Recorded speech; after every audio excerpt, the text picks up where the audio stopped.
Movement की बात करते हैं। स्पाइन पे होने वाली मूवमेंट दो चीज़ों पे डिपेंड करेगी, एक फैसेट जॉइंट के ऊपर और दूसरी इंटरवर्टिब्रल डिस्क जॉइंट के ऊपर। ये दोनों चीज़ें मिलकर मूवमेंट को लिमिट कर रहे होते हैं।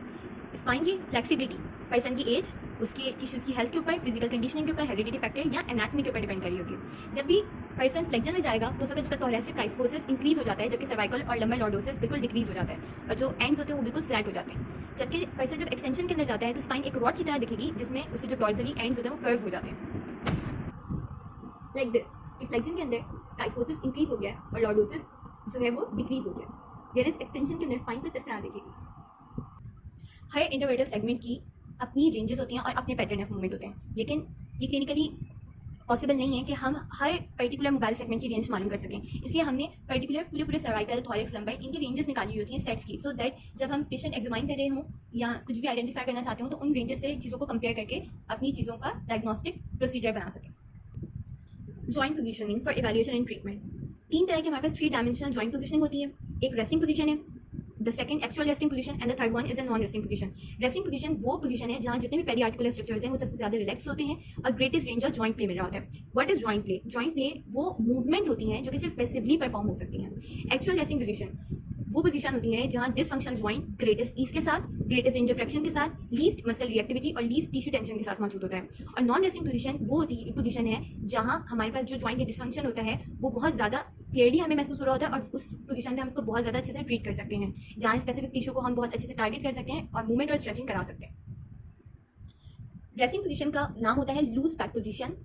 ये वही पोजीशन है जहाँ सबसे ज़्यादा रिलैक्सेशन होती है, greatest range of joint play मिल रहा होता है, यानी कि वो मूवमेंट जो कि हम पैसिवली परफॉर्म करेंगे।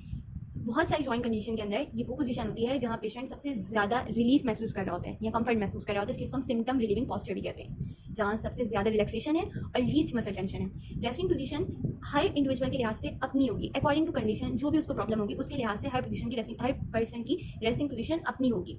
रेस्टिंग पोजीशन हमारे लिए क्यों यूजफुल होती है? क्योंकि इसके ज़रिए हम एंड फील मालूम कर सकते हैं, अपने हाइपोथेसिस को कन्फर्म कर सकते हैं, ट्रीटमेंट कर सकते हैं ग्रेड 1 2 ट्रैक्शन मोबिलाइजेशन का, हाइपोमोबाइल जॉइंट्स को ट्रीट कर सकते हैं और कितना ट्रीटमेंट का डोजेज देना है उसको हम मालूम कर सकते हैं।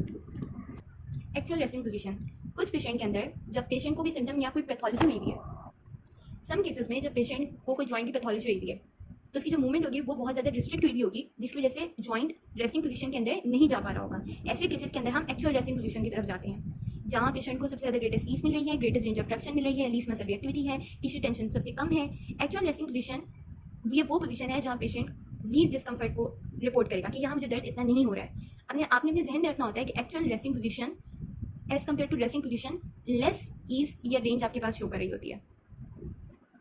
नॉन रेस्टिंग पोजीशन बहुत सारे जॉइंट डिसफंक्शन के अंदर हमारे लिए ज़रूरी हो जाता है कि हम जॉइंट को रेस्टिंग पोजीशन के आउटसाइड जाकर ट्रीट करें।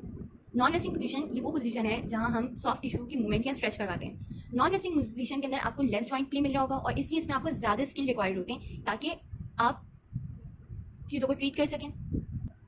जॉइंट लॉकिंग से क्या मुराद है? जॉइंट लॉकिंग से मुराद ये है कि जब हम किसी भी पर्टिकुलर सेगमेंट को ट्रीट करना चाहते हैं तो हमारा मेन फोकस ये होता है कि वो सिर्फ वही पर्टिकुलर जो वर्टिब्रा है हम उसको ट्रीट करें।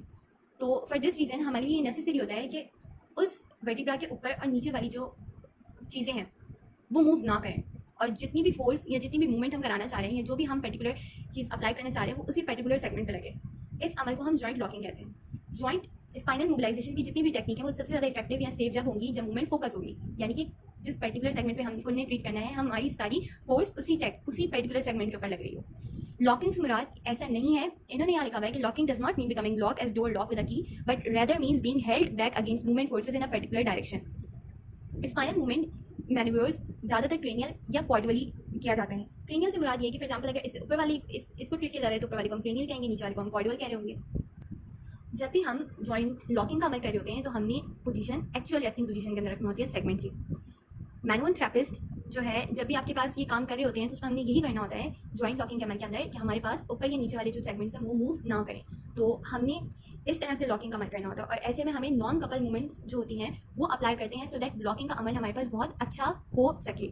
यहाँ इन्होंने एक एग्जाम्पल दी है कि अगर बिल्फर्स हमारे neighbouring joint segment hyper mobile है तो हमने क्या करना है कि अगर ऊपर या नीचे वाले हमारे पास हाइपर मोबाइल है तो हमने क्या करना है कि अगर हम इसको इस डायरेक्शन में मूव कर रहे हैं तो हमने इसको इस तरह से लॉक करना है कि ये अपोजिट डायरेक्शन में लॉक हो जाए, और अगर फॉर एग्जाम्पल मूवमेंट ऐसी है तो ये इस वाली डायरेक्शन में लॉक हो जाए सो दैट इनको कोई भी इफेक्ट ना पड़े या इनको कोई नुकसान ना हो।